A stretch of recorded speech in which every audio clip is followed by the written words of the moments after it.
बिस्तर से भी नहीं उतरा है, अभी तो चलना भी नहीं शुरू किया है, तुम ऐसी बात कर रहे हो। इसका जिक्र नहीं मिलता इतिहास में कि यह बात हुई कि नहीं हुई।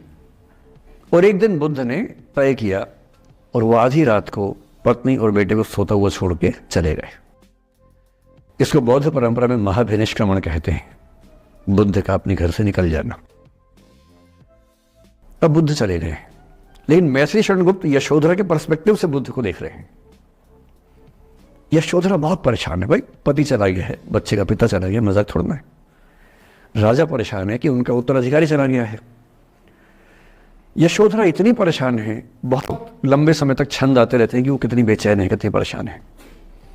लेकिन यशोधरा की सबसे बड़ी परेशानी इस बात से नहीं कि बुद्ध चले गए, इस बात से है कि बिना बताए चले गए, भरोसा नहीं किया।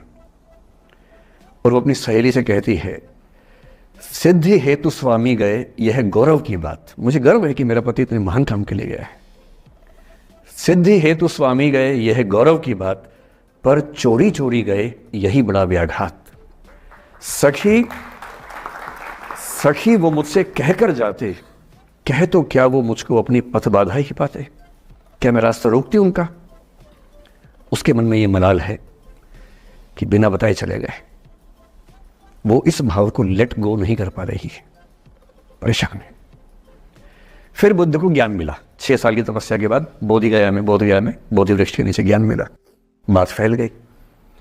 जो 5 शिष्य बुद्ध को छोड़ के भाग गए थे उनके बुरे वक्त में, उन्हीं 5 को बुद्ध ने सबसे पहले ज्ञान दिया सारनाथ में, जिसको धर्म चक्रवर्तन कहते हैं। बुद्ध की ख्याति बढ़ने लगी। शुद्धोदन ने बुद्ध के पास, अपने बेटे के पास कई लोगों को भेजा ये कहने के लिए कि भाई यहां भी तो आओ, हमसे भी तो मिलो। बुद्ध का ऐसा प्रताप था कि जो उनके पास जाता वो बुद्धम शरणम गच्छामि हो जाता, वापस ही नहीं आता।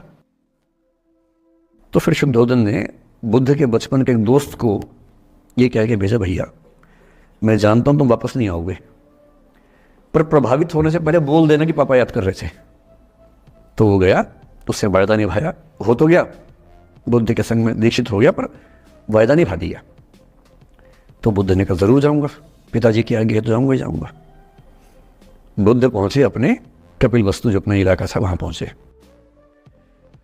पूरे कपिलवस्तु में, नेपाल सिद्धार्थनगर से नेपाल जाएंगे तो नेपाल बॉर्डर पे कपिलवस्तु है। मैं देखने गया था वो जगह जहां बुद्ध पैदा हुए थे, बड़ा सुंदर स्थान है, आप भी जाकर देखेंगे अभी। तो बुद्ध पहुंचे रात को, एक धर्मशाला में रुके। अब वहां हल्ला मच गया कि राजा का बेटा धर्मशाला में।